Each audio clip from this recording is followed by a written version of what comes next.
Hello students, good morning. Today we will take one another example in half wave rectifier circuit in the topic DC power supplies.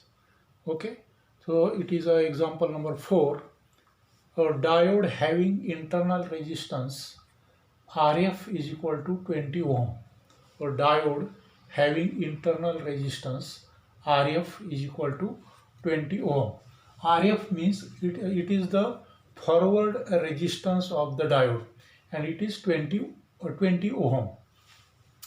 Diode has, when diode is forward bias, then its resistance is called as forward resistance, and in forward bias condition diode shows very low resistance, so it is in ohm.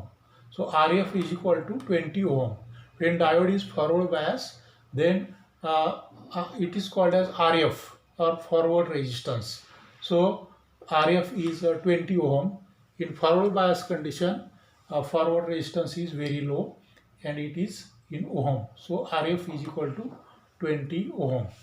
A diode having internal resistance RF is equal to 20 ohm is used for half wave rectification. So for half wave rectification, only one diode is used. Okay. In if the applied voltage V is equal to, the applied voltage will be AC voltage. Okay, the applied voltage will be AC voltage uh, in a transformer.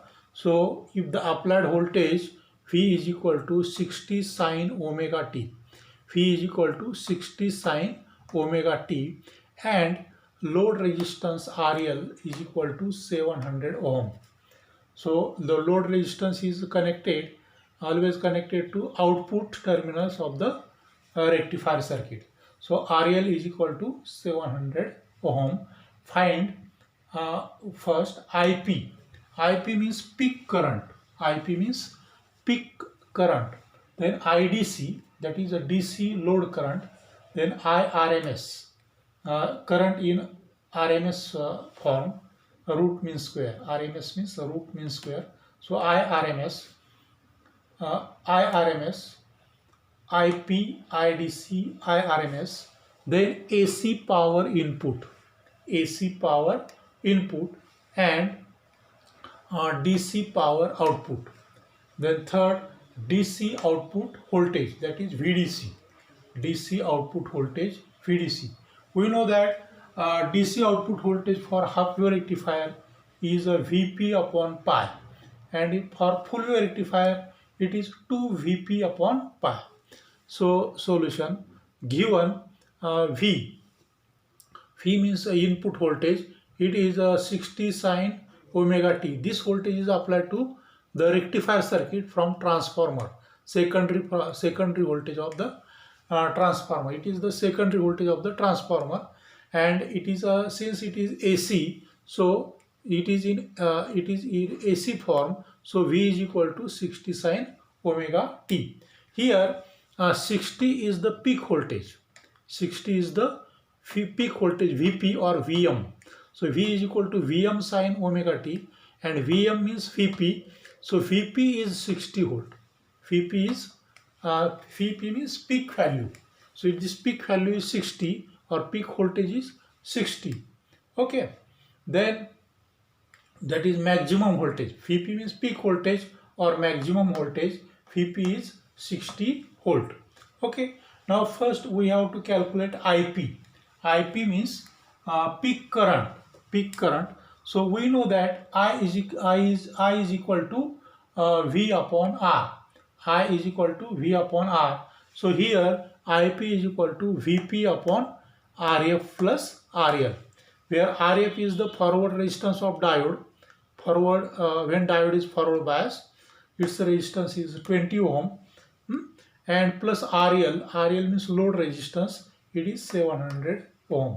So IP is equal to Vp upon Rf plus RL, and that is equal to Vp means maximum value, it is 60, maximum voltage Vp 60 divided by 20 plus 700, and it is equal to 60 divided by 720 and is equal to 0.0833 ampere.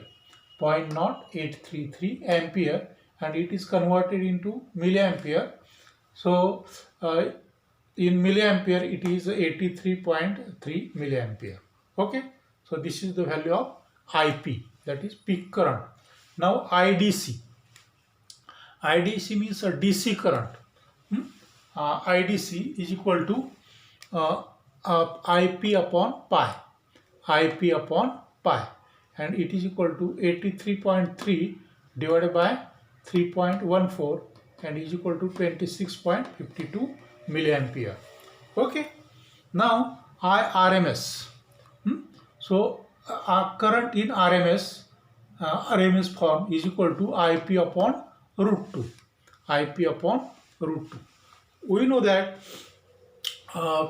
VRMS is equal to also VP upon root 2.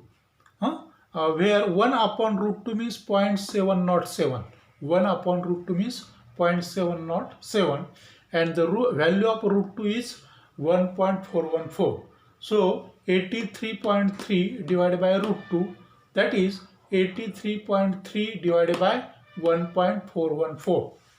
Root 2 value is 1.414 and it comes 58.9 milliampere.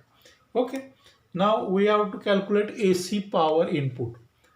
We know that what is the formula for power? P is equal to I square R. P is equal to I square R. So here I means IRMS. So IRMS square into R.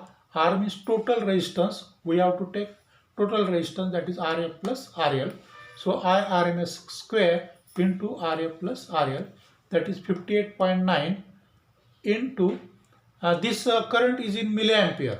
So we have to convert this current in milliampere into ampere. So 58.9 into 10 raised to minus 3 bracket square into RF is 20 plus RL is 700, that is 720, and is that is equal to AC power input is equal to 2.497 watt.